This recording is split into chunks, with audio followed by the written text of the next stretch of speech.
আসসালামু আলাইকুম এভরিওয়ান। আমি আবারও চলে আসলাম নতুন একটা গল্প নিয়ে। গল্পের নাম হলো অপূর্ণ ভালোবাসা। চলুন বেশি কথা না বলে গল্পটা শুরু করা যাক। গ্রামের নাম ছিল শান্তিপুর গ্রাম। সবুজ ধানের ক্ষেত, কাঁচা রাস্তা, বিকেলে লাল সূর্যের আলো, সব মিলিয়ে একটা স্বপ্নের মতো গ্রাম। সেই গ্রামে থাকতো এক মধ্যবিত্ত পরিবারের ছেলে আকাশ।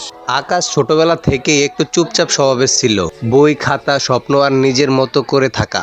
কিন্তু ক্লাস 9-এ ওঠার পর থেকেই জীবনটা বদলে গেল আকাশের। বর্ষা ছিল গ্রামের চেয়ারম্যানের মেয়ে। যেমন সুন্দরী তেমনি আত্মবিশ্বাসী, সবার চোখের মণি। সে যখন স্কুলের করিডোর দিয়ে হেঁটে যেত যেন চারপাশটা একদম নিস্তব্ধ হয়ে যেত। আকাশ প্রথম দিন বর্ষাকে দেখে বুঝেছিল এই মেয়েটার জন্যই হয়তো তার হৃদয় এতদিন অপেক্ষা করেছিল। বর্ষা পড়াশোনায় খুব ভালো ছিল, সব সময় বন্ধুদের মাঝে ঘেরা থাকতো, আর আকাশ দূর থেকে তাকিয়ে থাকতো। কখনো সাহস করে সামনে গিয়ে দাঁড়িয়ে কথা বলার সাহস পায়নি।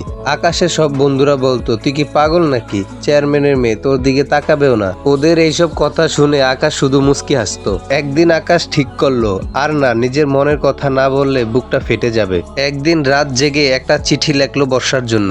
বর্ষা, আমি জানি আমাকে তুমি পছন্দ করো না, কিন্তু আমি তোমাকে অসম্ভব ভালোবাসি। চিঠিটা সে পরের দিন বর্ষার স্কুলের ব্যাগে লুকিয়ে রেখে দিল। পরের দিন দুপুরে হঠাৎ করে স্কুলে একটা হইচই পড়ে গেল। হেড স্যার আকাশকে অফিসে ডাকলো। অফিসে ঢুকতেই আকাশ দেখলো বর্ষা দাঁড়িয়ে আছে, চোখ বড় বড় করে। হেড স্যার গম্ভীর গলা বলল, তোমার এত সাহস আসলো কোথা থেকে? তুমি চেয়ারম্যানের মেয়েকে চিঠি পাঠাও। আকাশ কিছু বলতে পারলো না। বর্ষা বলল, স্যার, ও আমাকে অনেক বিরক্ত করে। এই একটা কথাই যেন আকাশের বুক ভেঙে দিল। হেড স্যার রেগে গিয়ে সিদ্ধান্ত নিলেন আকাশকে স্কুল থেকে বহিষ্কার করে দেওয়া হবে। সেদিন স্কুল গেটের বাইরে দাঁড়িয়ে আকাশ শেষবারের মতো তাকিয়ে ছিল বর্ষার দিকে। বর্ষা চোখ ফিরিয়ে নিল।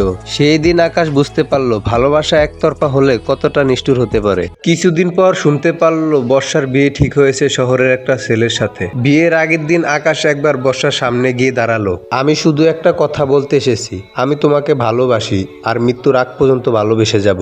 বর্ষা কোনো উত্তর দেয়নি, শুধু চুপ করেছিল। অপমান, ব্যর্থতা আর ভাঙা হৃদয় নিয়ে চলে গেল আকাশ ঢাকা। প্রথমে ছোট্ট একটা চাকরি, তারপর ব্যবসা শুরু। দিন রাত পরিশ্রম করে অপমানের আগুনটাই হয়ে উঠল তার জ্বালানি। বছর 10 পর আকাশ এখন কোটি কোটি টাকার মালিক। ঢাকায় নিজের বাড়ি, গাড়ি, অফিস সব আছে। কিন্তু একটা জিনিস নেই, বর্ষা। সে আজও বিয়ে করেনি। এদিকে বর্ষা ভালোবেসে বিয়ে করেনি, বরং একরকম জেদের বসে মাতাল ছেলেকে বিয়ে করেছে। এদিকে ছেলেটা সারাদিন নেশা করে বর্ষাকে মারধর করত। একদিন সহ্য করতে না পেরে বর্ষা ডিভোর্স দিয়ে দেয় ছেলেটাকে। কিন্তু সমস্যা হলো, সে তো বাসা থেকে পালিয়ে বিয়ে করেছে। বাবার বাড়িও ফিরতে পারবে না, স্বামীর বাড়িও শেষ। এখন সে কোথায় যাবে? বর্ষা ঢাকা চলে এলো। এক বান্ধবীর বাসায় উঠলো। তাকে বলল, আমার একটা চাকরি জোগাড় করে দে, একটা চাকরি খুব দরকার। একটা টিউশনের কাজ পেল। ক্লাস 10-এর একটা মেয়েকে পড়াতে হবে। মেয়েটার নাম নেহা। নেহা ছিল খুব মিষ্টি স্বভাবের। বর্ষা জানতো না নেহা আসলে আকাশের ভাগ্নি। এক সন্ধ্যায় আকাশ তার বোনের বাসায় গেল নেহার সাথে দেখা করতে। ড্রয়িং রুমে ঢুকতেই সে থমকে গেল। সামনে দাঁড়িয়ে আছে বর্ষা। সময় যেন থেমে গেল। বর্ষাও তাকিয়ে রইল। আকাশ শান্ত গলায় বলল, কেমন আছো? বর্ষা চোখ নামিয়ে বলল, আলহামদুলিল্লাহ, ভালো আছি। আকাশ বুঝলো বর্ষা ভালো নেই। আকাশ বর্ষার সাথে আলাদা করে কথা বলতে চাইলো, কিন্তু বর্ষা আলাদা করে কথা বলতে চায় না। অনেক জোরাজুরির পর বর্ষা তার জীবনের সব কথা খুলে বলল।